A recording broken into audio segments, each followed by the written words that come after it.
Welcome back to Capturing the Intangibles, where today we are going to talk about a growing topic in our customer community around navigating multi-cloud and multi-vendor ecosystems.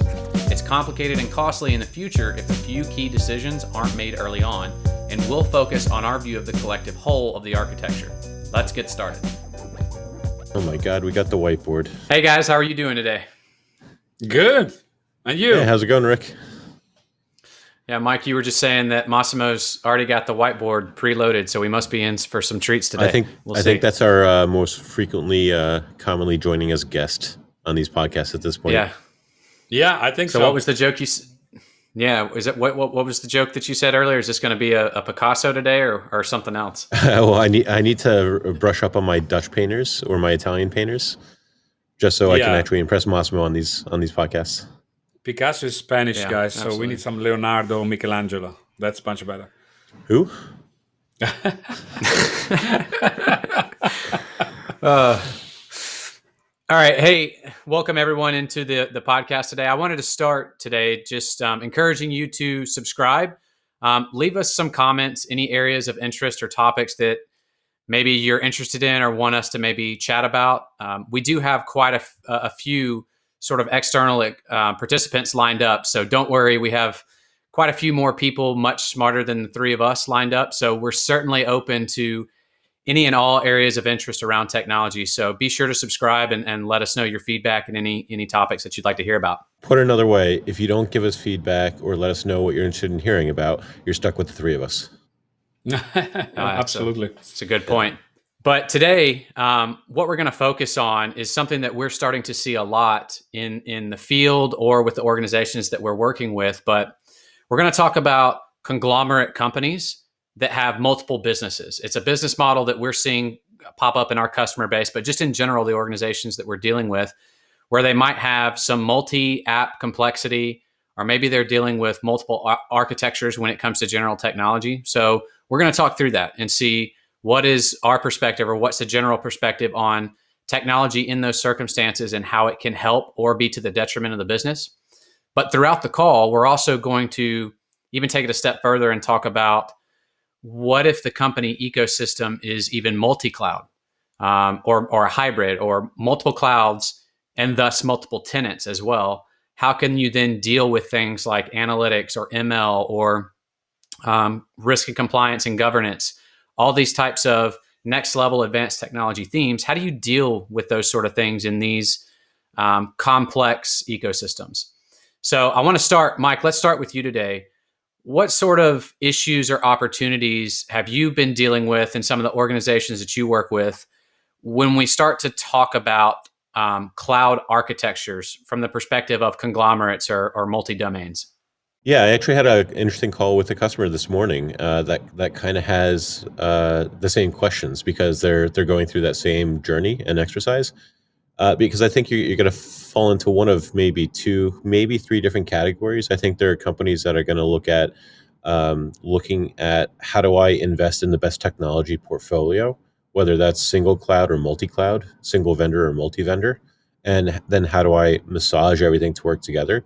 And I think there are another group of category of companies where it is through acquisition. We're buying another brand, we're buying another vertical, and we need to figure out how to get our software to work together. And that may be straddling the gap between multi-cloud and multi-vendor as well there, but for wholly and entirely different reasons than strategic value propositions or value generation. So the customer I was talking to this morning, they actually are using a lot of the capabilities in some of the software that we get to work on every single day. But they're also looking at other technology capabilities in other clouds and trying to figure out where do we make certain types of IP investments? Do we do that in these managed service interfaces dedicated to integration over here? Or do we simply use the tools and technologies on this side of the fence? And how do we actually move and flow data between things like data lakes, data platforms? Because ultimately they want to be able to drive their analytics solution into their functional user market. And so they have to think about their strategy about where to invest the most amount of IP creation in terms of generating realized value at the other side. That's a lot of buzzwords, it sounds like, but it's, do I want integration software to do the integration job, or do I simply want the tools, the hammers and the nails to get at all that data and then build everything myself? And so it sort of has this mini ecosystem of build versus buy mentality, where some customers are thinking, well, if only I just have the tools, the interfaces, the drivers to get at the data, I can build, the entire moon and everything that our company wants.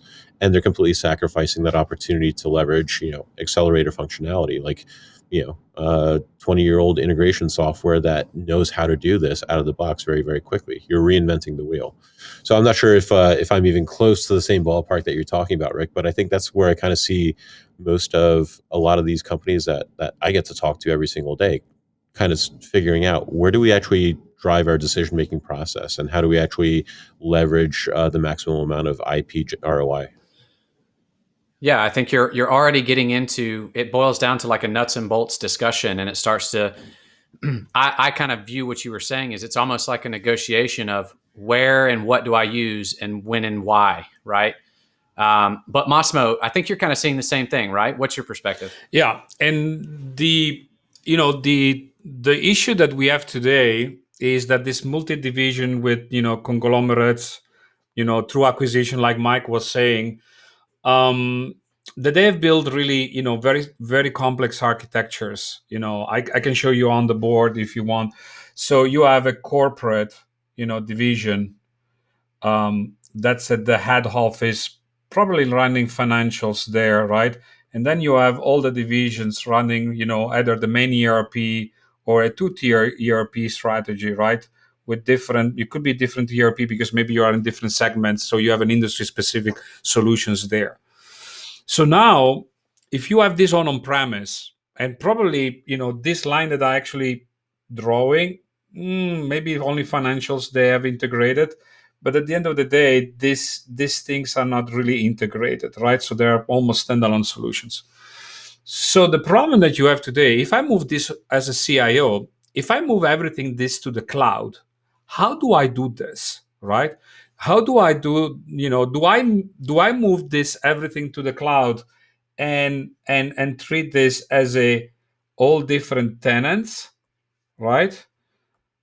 Or do I move to one tenant, right? So this is actually the core discussions that we are start to see. And if you treat them as four tenants, are you getting the same spaghetti architecture through the tenants? Even if it is deploying the single vendor cloud, are you gonna get this spaghetti architecture, or maybe you want everything in the tenant because then it's very convenient. You are having the same platform. That's one of the first issues that I'm seeing, and we're gonna talk about later data and innovations as well. But that's actually the issue, the big issue that we're seeing corporations and CIOs struggling. If I have this situation, how is going to work that in the cloud? And of course, I'm talking about tenants. This could be cloud, but this could be still on-prem, right? This could be staying on-prem as well. So you're going to have also the dimension of hybrid integration. I'm not even talking about moving everything to the cloud. That could be on-premise as well. So the question that I'm putting, and maybe, we're going to get comments on that. Are you copying every division as a tenant, or are you moving everything into one tenant? And what would be the pros and cons to do that, right?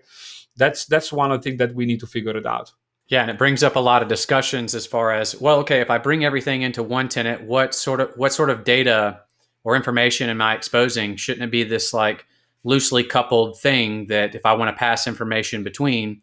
But I think what you're starting to highlight here is something, Massimo, that I've been hearing a lot in my conversations as well, is that, well, what can we do to provide? We're not getting away from this. It doesn't matter if it's getting into the second subject. It doesn't matter if it's multi-cloud or a hybrid solution, or they're all running in the same cloud, but they're different tenants.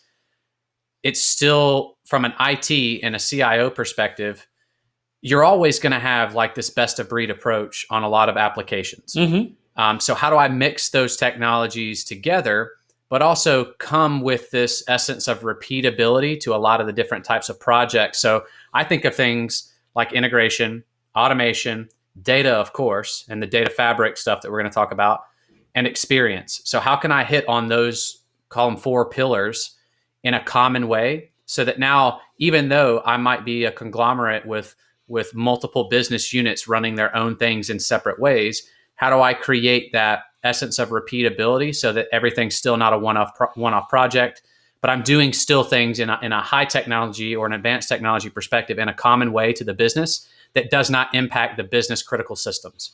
Yeah, absolutely. And if you look at that, remember the podcast that we did where we talk about, and we really are very passionate about wired technology, connected technology.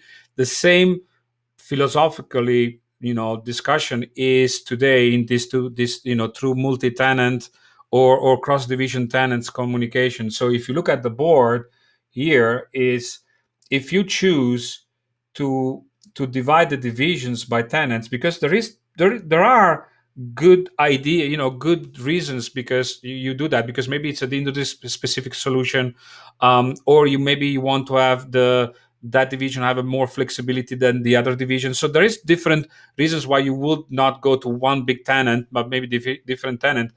But then the key is to have a platform, like you said, with these common services, right? And here you will have the apps inside the tenants that are wired, together, and then you can really exchange the communication. And the communication could be data. I'm sending all the consolidation data to the corporate tenant. I'm exchanging POs, financial data, purchasing data, sales data. But also I have insights on getting data real time through API. So you need an API gateway for that. And user experience is, maybe I have one URL with single sign-on, and then in my role, I either see the corporate view versus the division view, right? So those are the things that you need to count for, so that you give better experience to roles that have both access. They need both access to both divisions. If you just are in a division, it's okay to log in maybe in the division tenant.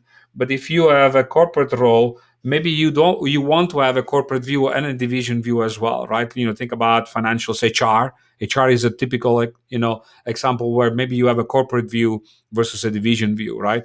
So those are the things that the platform that you were saying, Rick, that will, if that there is a commonality in the platform, it will help you to create this network of tenants very easily. And if they are in the same cloud, it's even easier. We're going to talk about maybe if one tenant, if a customer wants this tenant to be in a different cloud, meaning in a different vendor cloud. So that, let's say this is in Azure or AWS, and the other is in Azure and Google. What does it mean, right? But for now, we're saying, let's say that it's in the same cloud infrastructure, but different tenants.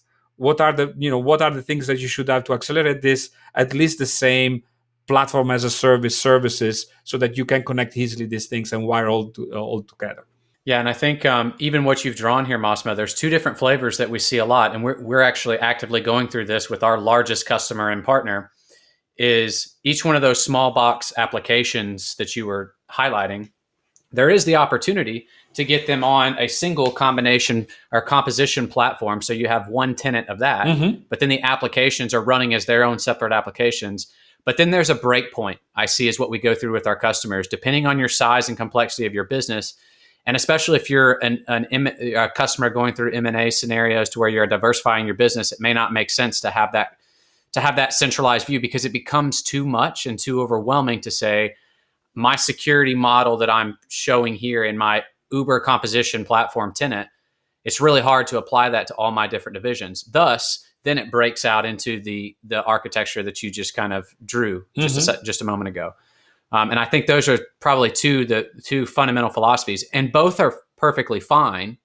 But I think the commonality in that is in the common tools that they're using and facilitating become sort of one investment when it comes to IT, so that a business unit, the business users can choose and dictate the manner in which they're executing and choosing their business solutions.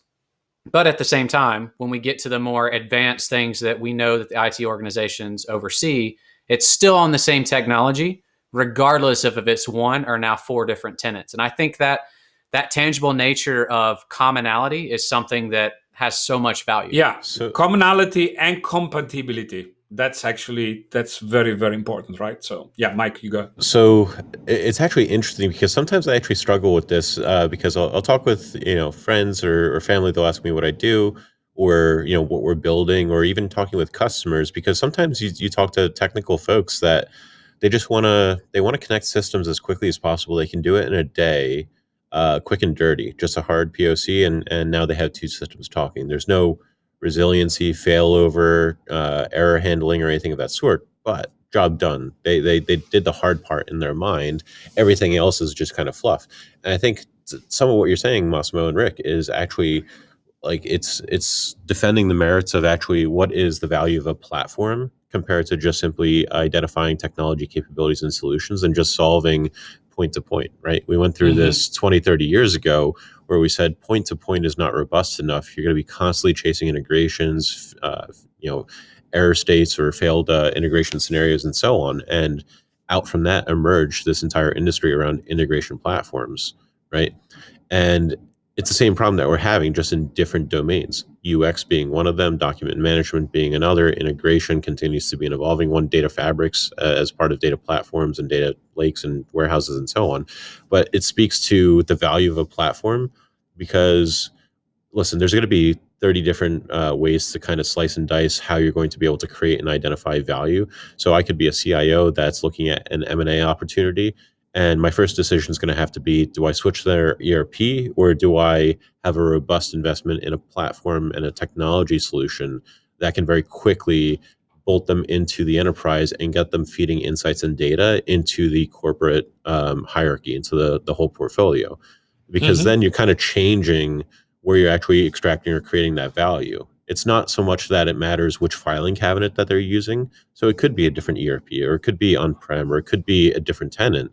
It's about having a robust enough portfolio of services that can very quickly and easily start getting these new M&A acquisitions or technology acquisitions into your existing infrastructure, so that they are playing with the rest of your data sets and feeding insights into your BI and analytics tools, and providing that financial roll-up and consolidation capabilities that you would expect. So I think, yeah, I would say, first of all, select a good platform as a service, PaaS or composition platform, right? I think that's really the first giveaway I think that we want to give to the audience. That selection is very important so that you can flexibly plan for your journey, whatever that journey is, right?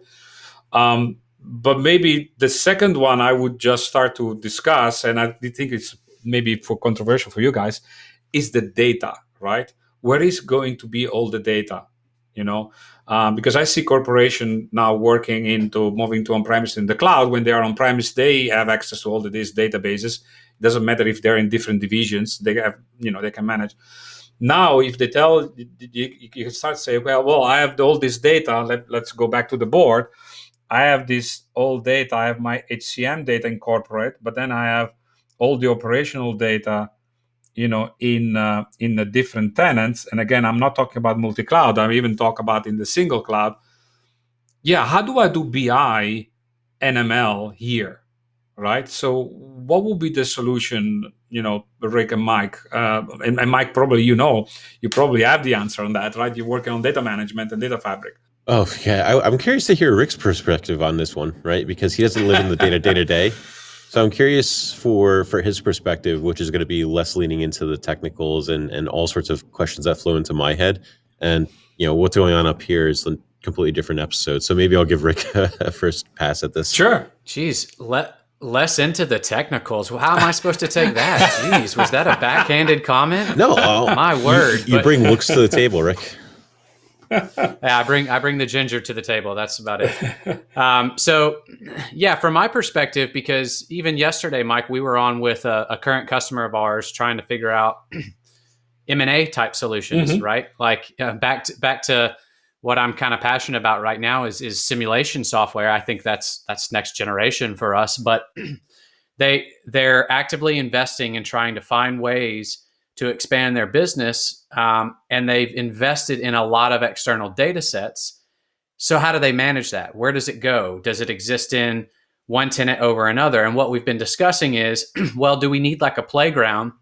Dependent on the use case, do we need a playground where everything's then published up to the master tenant, which might be at the top? So we segment off the HR data and say, okay, well, we're gonna give you a data lake bucket specific to blending these things together, and that's where your playground exists. So sort of not necessarily federating that data in, or maybe it's a virtualization.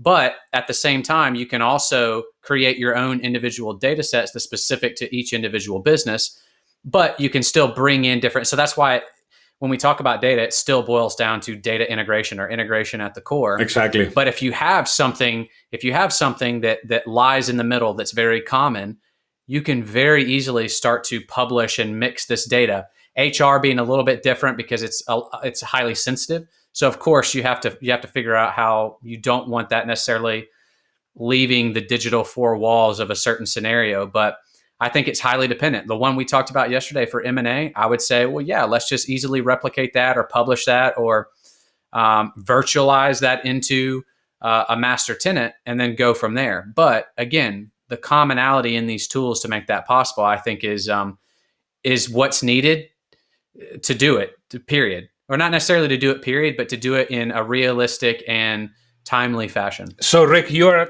back to the board. You're suggesting, and actually, Rick is very technical, right? So it's really. Oh, he is really technical. Good. I'm not. really good. Mike, we'll take this offline, Mike. You and I. So essentially, if this is the master tenant, right? So what Rick is suggesting, either the applications have capabilities to publish data to this, what we call a physical data lake, right? So that then at the corporate level, you have one single place where you can start to use that data combined. Or if you don't want to, have all the physical data, then you have a more, what we call a virtual, layer where you point to all the data and you don't have a copy, but you have a pointer to the data, right? So that's, I think, Rick, what you were suggesting, one or the other strategy, right? Yeah, absolutely. And it's always dependent upon the use case too, but having the flexibility to pick and choose how you quote deploy that. But it's really about how I move over that data or have a image of that data. To be able to do that quickly and efficiently, that's the key, I think. Absolutely. Mike, what's your view?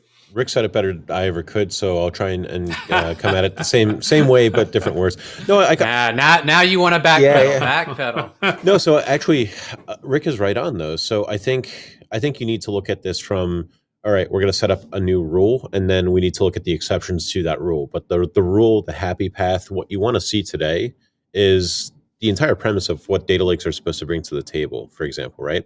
From many different data marts, data silos, warehouses, and different OLTP systems that you could store data that is aggregated by, domain, like HCM data or GHR data and so on, and talent acquisition data and so on. Those might be different systems. You want to pour this into a single consolidated data platform. So then that way you can contextualize or blend that data together, or at least have the capabilities of doing so. And where the exceptions to that rule happen are with respect to data sensitivity, like Rick is saying. So HR data is not just any other data. That needs rules and governance to prevent people from accessing information that really doesn't belong to them. Another exception to that rule being data residency requirements. So if I have data on a bunch of French employees, is that data allowed to be stored in a data center outside of the French border? And in some cases, we need to think about data residency as well as how do we design or take these data lake concepts, this unified data storage platform that allows you to develop insights across all your software, across all time as well. And then how do we actually start breaking it down to bring these exceptions into the core platform? And whether that's federation, whether that's a services architecture that allows people to grab that data based on ACLs and security rules, that's where you start getting into the implementation details, and it starts to get more complex and everything. But I think starting from that point of we want to consolidate the storage so we can develop insights, knowing all of the data that our enterprise is generating, is really the key first step in that entire journey or that process. Yeah, and the other issue. So we said you need a a consistent, unified platform so that you can do this multi-division network tenants. Now we're talking about, okay, now we need to decide, do we want data in one single place, or we want to have virtualization data so that you can take advantage of the data. But then we're seeing with customers, Mike and Rick, where they have now a different, they are trying now to do different things. So let me draw on the board and let's discuss. I think this is a really good thing. So let's say you have the apps in one cloud, and I know that people may say, yeah, I have apps in different cloud, but let's start with this scenario first. So this could be in AWS, right? And so all the apps are there, meaning that the system that generates data is in that place. And then the customer comes in and says, well, I like to do AI in Google because I love Google. My developers love Google, so AI will be in Google. And then they say, well, our business loves Power BI, so we're gonna do Power BI in Azure. So then, how do we deal with this now? This scenario, because now we have the data here, left in AWS. And then you want to do AI there and BI in Azure, right? So what is now the issues that if you have all the data here, and maybe you will do some AI here as well and some BI here as well. So if you want to do AI there in Google and Azure, do you need all the copies of the data there because you need to do this use case, or can you do that differently? What are the issues here? Yeah, what this screams to me immediately, and Mike, I hope, well, maybe you're seeing the same thing, is I just immediately see egress. Oh no, what's going on here? Like, I'm going to be paying a lot for this. Mm-hmm. That's the first thing I think about. Exactly. Because I think the normal way that maybe a lot of organizations might think about this is, okay, I need to duplicate that data over into the Google Cloud, so that now I can run those native tools in the fashion in which they're built for. Mm-hmm. And kind of the same thing for Power BI. Likely what you're going to need is some sort of data warehouse solution that Mm-hmm. you're ultimately piping in data in some sort of curated form on a consistent basis, or maybe real time or near real time. But where I would actually go with this is it possible to find a way to where, okay, I'm going to have my data lake solution, let's say in AWS, but now can I have a federated model in the opposite direction? Why Mm-hmm. can't I have the AI models that maybe I do prefer doing things within Google, but can I have a way to federate those tools over on top of an AWS stack? Mm-hmm. And the same thing for Power BI. I mean, you really, data lakes, Mike will preach more about this, but I think you can ultimately get to a scenario to where maybe if I still have it in one location, I'm only handling the egress once, and that's for my reporting in BI. Exactly. But that sort of abstracted model to where it's not necessarily that I have to think about data everywhere, but rather can the tools then plug into that one data source? Yeah, absolutely.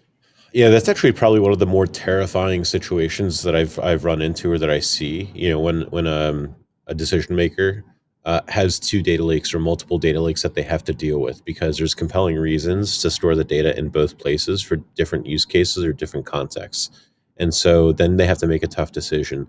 Do we consolidate our data lake investments? Do we continue to maintain them independent of one another, and we use this data lake for this completely different domain? And then we're back sort of into now going into data mart type technology concepts, right? You're siloing that data, and you're kind of losing a little bit of that value. So then people start to look at federation, and there's a lot of value in that federation, because being able to virtualize the connectivity to that information without necessarily having the burden of storing it and all that entails. So, without compromising data residency requirements, without having to deal with all the egress of shifting or lifting and shifting data from one environment to another, it can be really, really appealing, because you can get the same output. So from a BI tools perspective, it's just asking for a service to get some data for it. How that service gets the data and from which data lake, which bucket or repository, it'll figure that out, right? So it's doing that hard part of figuring out the connections to where the data is actually stored, and then getting the information that's being asked for. I think there are trade-offs to those sorts of perspectives, because sometimes you lose some of the fidelity around state changes and information about the data and the provenance, because you're not controlling the storage and the framework to some degree. But I think the federation area is actually a pretty maturing area for the whole data lake market or cloud data market today, because we're starting to see increasingly that customers are now starting to get into the data lake game, but at the same time now they're being swamped with having to deal with multiple data lakes, right? Building their own, buying others, and so on. And that's exactly, Mike, if you look at back on the board, now so we were discussing about maybe we should have a physical data lake or a virtual federated data lake on a corporate level so that you can consolidate all the data. But then it comes back to this discussion, and then there are decision makers say, oh, now finally I get all the data in one way or the other in a single place. But now I'm going to discuss that I'm going to do BI on Azure. Well, this may be on a different cloud, could be AWS. Then I do performance management also on Azure. Then I do AI on Google and global risk and compliance on Google. So while I've worked very hard to consolidate into one corporate tenant where I can get visibility, from multi-division, how we operate, essentially. But then I create now, because the consume of the data is detecting where now the consume is going to happen, then I create again another problem. You see that? And that's why I think that CIOs needs to be very careful about it. If you really work very hard to create this virtual layer or physical layer, consolidated layer, then the next trick or the next problem that you could create is if the consuming part is going to be on a multi-cloud, then again you're going to have a problem. So actually it's better that you consolidate into that corporate level, right? So I think that's the one thing to look at. Mike, I have a quick question for you on what you were kind of saying from your perspective is based on where technology and we're going with federation and virtualization, both tactics. Do you see that that's going to allow less egress concerns across differing clouds, or is that always going to be a concern no matter what? So if I get this right, so for a multi-cloud, multi-vendor type of proposition, is egress going to be less of a concern as the market matures over time? Yeah, let me put it into an exact example. So the diagram that Massimo was just showing, when they do want to go to Google Cloud, let's say we don't have the technology necessarily in place to bring it in and run the ML, even with the face of Google tools or whatever it may be, or the algorithms on AWS or whatever it may be. There's in essence that data has to exist in Google in order to run the model, at least the first time. Mm-hmm. And then maybe we've got some tools to curate that over time within the own infrastructure. But then that's one egress charge. And maybe we can find ways to do it within the same ecosystem without dumping into different lakes. But I'm curious with this, with where this virtualization and federation models are going, in a multi-cloud scenario, do those types of tactics reduce egress at all? Or is this always going to be a concern when it comes to consumption cost for all the CIOs that we deal with? Wow, that's actually an incredible question. For so many reasons. Actually, let me try and dissect that, because it's also where are you as a CIO or decision maker saying that you're creating value? Is it in the tools like AI modelers, or is it in the actual data management, like a couple of layers deeper, right? So I think one way to look at this for the angle of attack is, well, if egress and we need to balance multiple data lakes or data repositories in different clouds, how do we mitigate those costs, or how do we prevent that from eating into any sort of marginal improvements in optimizations and efficiencies in the enterprise? Because what we don't want to do is we don't want to become a more efficient enterprise, but we also raise the cost of driving that efficiency. So you're basically at square one again, right? So I think one way to look at that is that increasingly customers really should expect more federated properties at the data management level, and providing stronger tooling around materializing information. So, if vendor A needs access to vendor B's data, because vendor A has a lot of tooling built that's creating value on top of the data that has under its management, then we should be looking at vendors to create better materialization of those assets in a way that reduces that egress. Because the fact of the matter is, increasingly, everyone's going cloud, even more so now with the pandemic that continues to trudge along. So that is becoming a bigger and bigger functional cost on the balance sheet every single quarter for CIOs that they have to explain away. So they have to rationalize these types of decisions. But I think another angle of attack that you can look at this is, well, really some value is created in the tool chain, the AI modelers, the BI and analytics stack that you're creating as well. I think also, as a customer, what I would hope to see is that the Googles of the world, whoever's making the BI tool, the AI tool, the rapid application development tools, that they don't lean into a siloed ecosystem where they believe only their company matters. That Google should be working with data platform teams from other vendors as well to provide native connectors, at least technology connectors, to get at that data. So even if you do end up with a siloed data management platform in two different clouds, well, your tooling that lives on top or consumes that data should be able to support and connect to any other type of data platform as well. So you can reduce and mitigate some of those cost runaways. Yeah, but I think the point is on the egress. I think, as until we don't go in the picture that you were describing, Mike, until we still stay on the egress cost, issue, my recommendation to CIOs is that if you have the data, or put the data in one place, or you already have a data there because you have all the application at some point, don't go and do BI in other places or AI in other places. It won't make any sense. It's not cost effective. You will have to do those innovations in the same place where you have actually your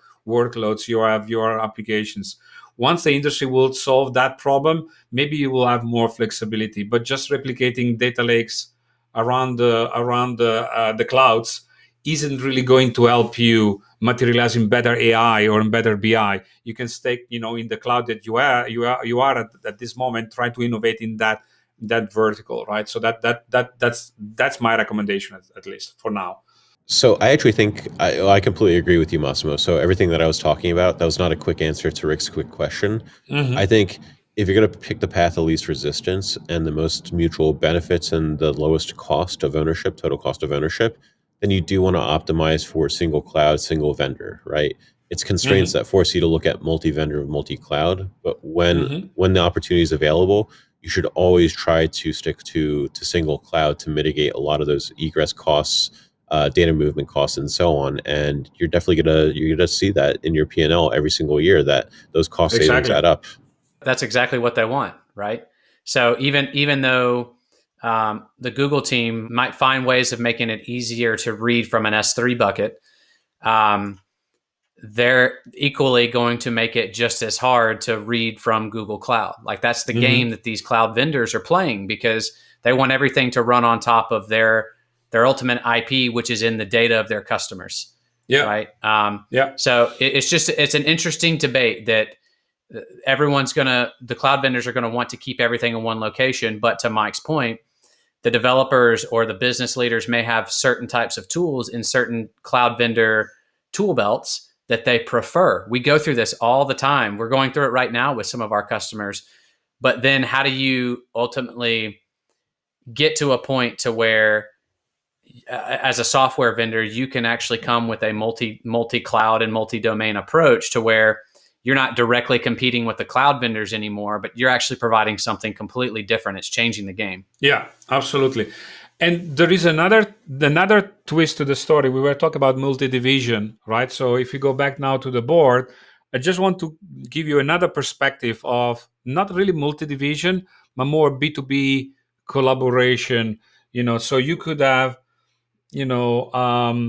customers that they run in your cloud, right? And they are in different tenants, and we know that tenants are isolated.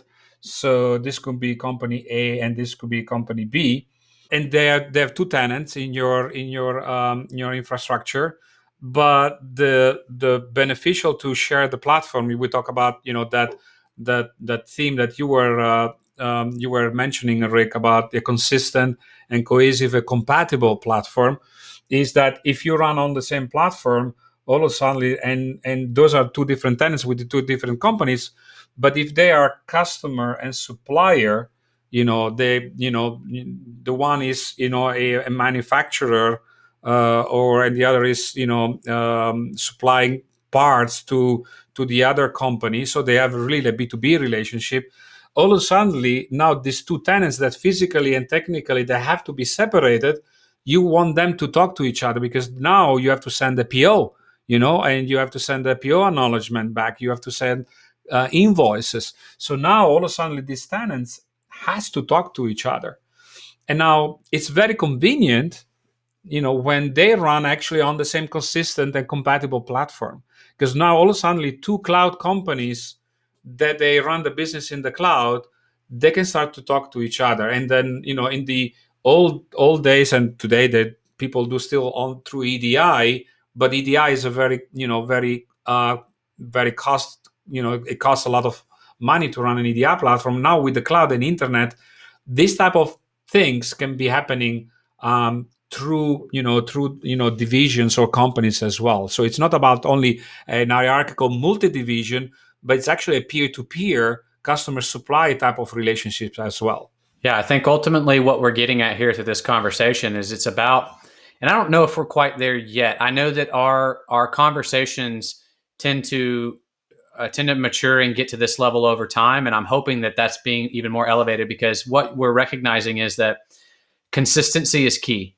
Consistency in the major components that will help your business moving forward, whether it's experience, it's in your data and ML, it's in your analytics.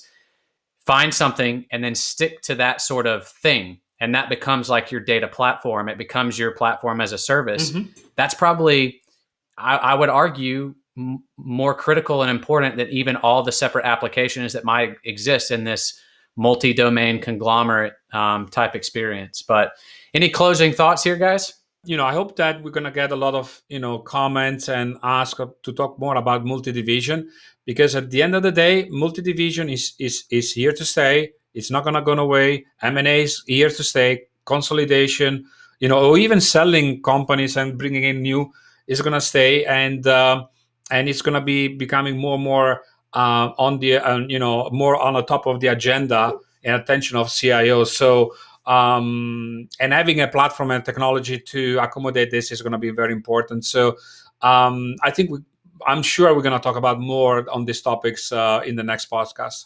Yeah, for me, I think the takeaway from this episode that I find interesting is that I think a lot of people that live and breathe in this space or deal with M&A, with their IT technology directors, they have to suffer through these questions to try and make a best case or best educated decision, but they're never quite sure what the right best practice is, or how they should approach this, or how they should actually take stock of the situation. So I think this episode is actually really valuable because it helps illuminate the fact that there's not any one decision that you can take, or one path that you should follow.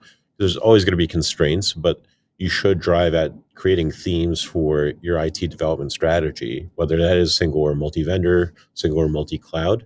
But obviously there are pros and cons to every one of these. So this is, certainly far more than we can afford to ever discuss and dig into in a 30, 40-minute conversation. But I think it starts to get very interesting, because for those of you that are listening at home, these are problems that a lot of people have to face with decision making. And it's very easy to get caught up in the technicals, the actual technology itself, and vetting, is this .NET or Java? How does this align with our skilling and our labor capacity today? And how do we make decisions based off of that? And I think people need to take a deep breath, take a step back, and think about, this is an opportunity to digitally transform in a lot of ways. Buzzword bingo. But at the same time, that these are common issues faced in the market, and vendors are trying to find ways to approach solving this problem in many different capacities. Everything from balance sheets to technology optimization to the consumer tools that read and process the information as well. So there's so many different levels to this. I can't wait until we dig into this again. Yeah, it gives me an idea. Maybe let me know your guys' feedback, but maybe it's an interesting topic to actually work with one of our listeners or one of our customers that's going through this today, and we'll actually dive into their specific ones. Like, we're considering GRC, and we're considering how can we set ourselves up for ML even 2 years from now, but we're having to make these decisions on a common infrastructure today. The application is kind of shored up at this point, but I would love to maybe even bring on someone from an external organization to talk through this, and let's just brainstorm. Absolutely. And see where we get, because we're having these conversations more and more, and I think that would be a fascinating sort of series. But guys, I really enjoyed the convo as usual. For our listeners, just a reminder, subscribe, leave us requests, any sort of feedback, And until then, we'll see you next time. See you. See you guys.